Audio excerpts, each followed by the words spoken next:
Hi, I'm Wen. I'm 30, unemployed, and living alone in Guangzhou. People often assume living alone must be lonely, but over time, I've learned something. Boredom is usually just a lack of curiosity. Today, I will show you how I turn an ordinary day into something enjoyable.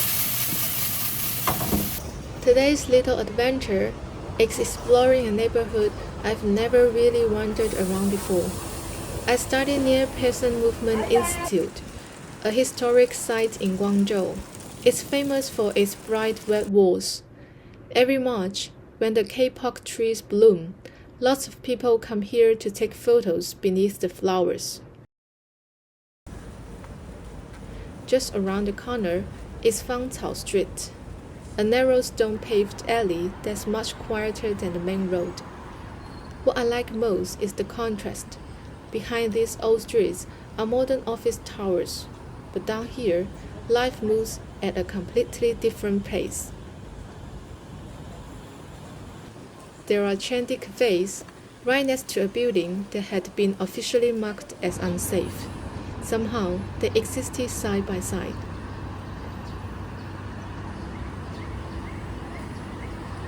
My next stop was only a few hundred meters away, a place that used to be known as one of Guangzhou's smallest canals, Donghao-Chong Canal.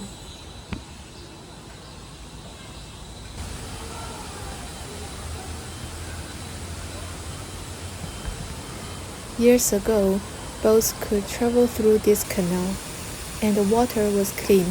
But as the city grew, it gradually became polluted by sewage and litter, earning the nickname the Smelly Canal. Over the past decade, Guangzhou has invested heavily in restoring it. Today, there's a walking path along the water, little cafes and local shops, and it's become a place where people actually want to spend time.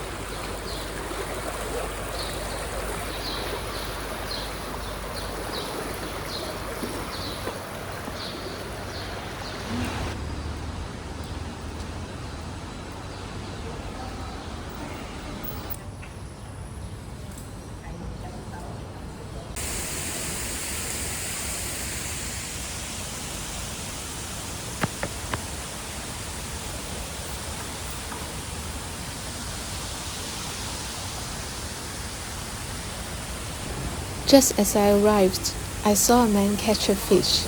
I couldn't help walking over to talk to him. 好厉害啊，真能钓起来！你一下钓2条的啊？对呀。哇！像那个鲤鱼一样。刚好拍到。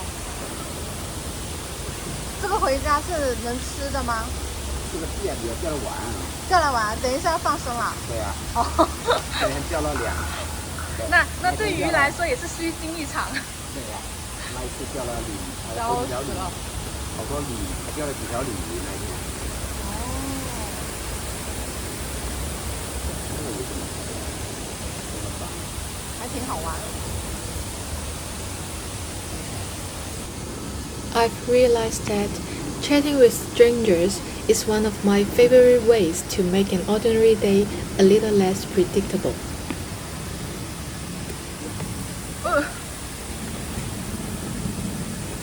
It's interesting to watch how people use the space. Children were running around under the bridge.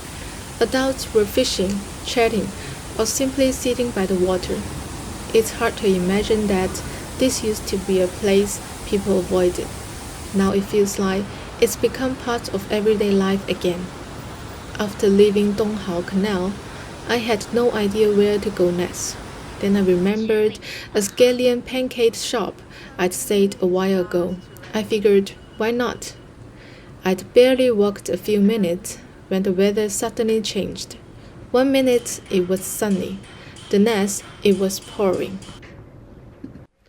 I ducked into a community dining hall to wait for the rain to ease. It was actually my first time discovering a place like this. It's mainly for older residents.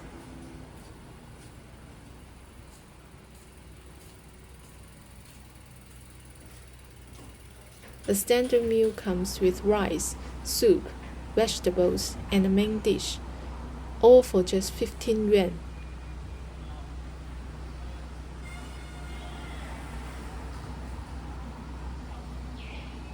As usual, things didn't go according to plan.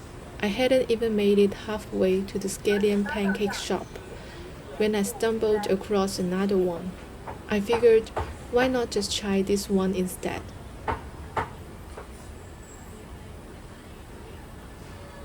$3 later, I was happily eating a scallion pancake in the rain. By then, the rain had almost stopped.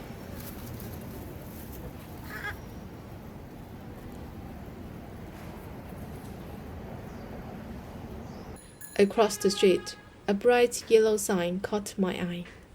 It was a small soup restaurant.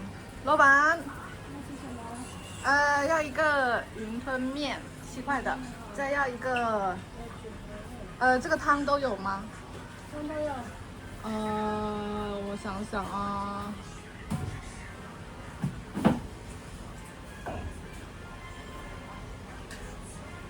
花旗生乌鸡。在这吃。I ordered a bowl of wonton noodles for 7 yuan and a bowl of ginseng and black chicken soup for 10 yuan. 7块钱。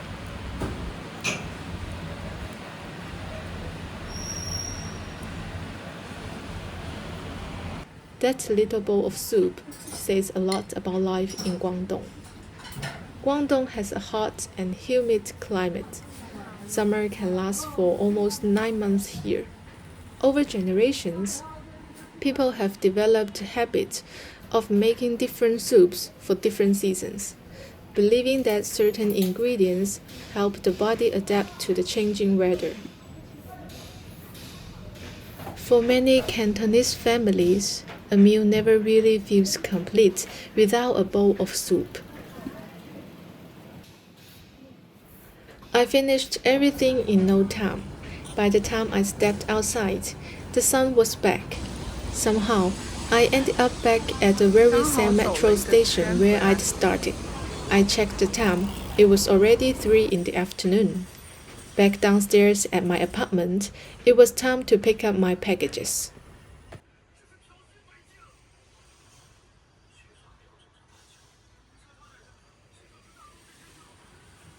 16是在门口吗？对，是那个时候。哦，谢谢。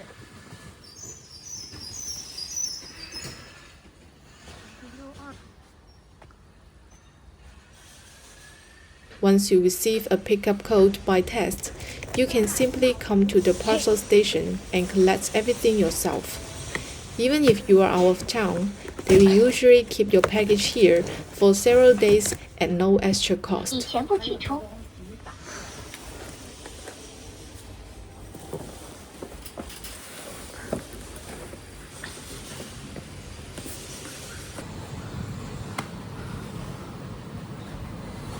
My other package was waiting in the pickup locker. I just entered the pickup code, and the door popped open automatically.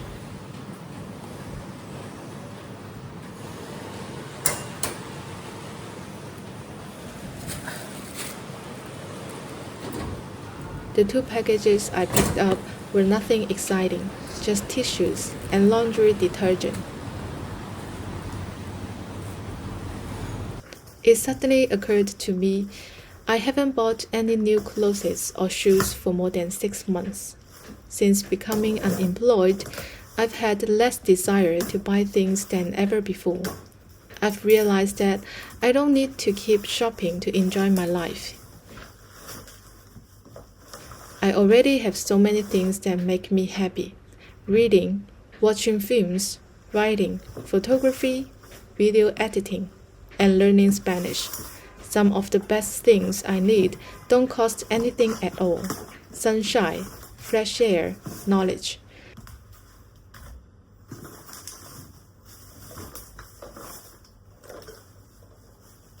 By the way, this 6-kilogram bottle of laundry detergent, together with a 1-kilogram bottle of fabric softener, cost me 37.9 yuan.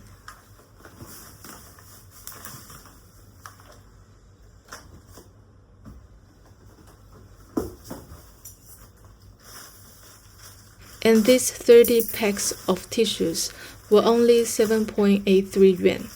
They are both well-known brands in China, not cheap no-name products.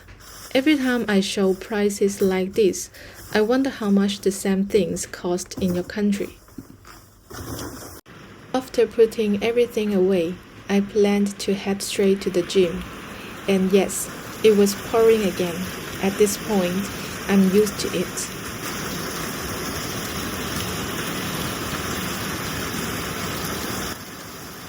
Since I uploaded my first video last week, a few of you shared workout tips with me. Some of you even recommended training videos, and I actually watched them, so thank you. I really appreciate it. I took a quick look around, and let's just say, this gym isn't exactly known for having a wide variety of equipment.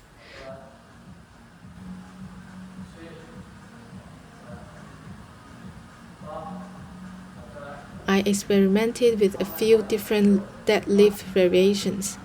I've realized that for my body, lighter single leg exercise seemed to work the best. I walked home with shaky legs, sore glutes, and the feeling that today's workout had definitely done its job. Welcome to my kitchen. I think this camera angle looks like I'm playing with a toy kitchen. Today's cooking rule is simple. I will make dinner with whatever I already have in my fridge.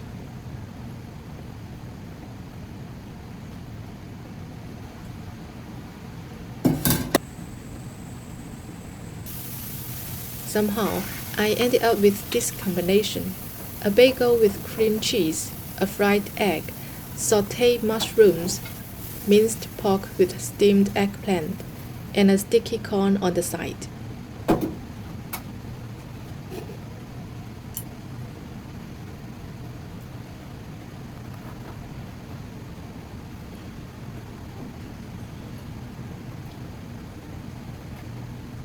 First bite.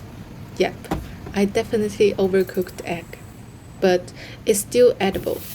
Just to be clear, this is not my best cooking. I was just hungry.